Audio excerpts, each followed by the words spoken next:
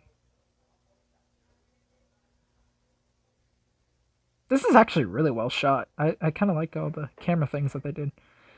Hey, Chief. I think I found something.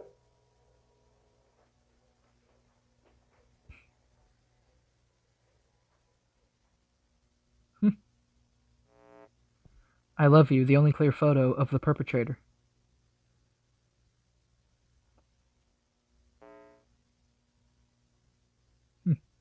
Interesting. Is that it?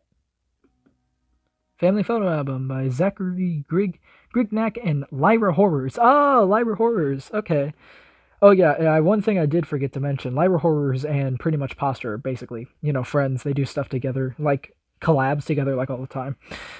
But yeah, so that is Dreams of an Insomniac, at least for now, until Pastra decides to release Pastra or Zach, whichever one you want to go with, decides to release another video. I'm sorry, I don't know why I spaced that out. I don't know why. Sorry, my mind's all over the place today.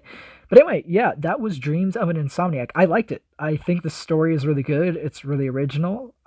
It's definitely different from many other analog horrors that I've seen, and it definitely tapped into something that I didn't like. So I think we're off to a good start here.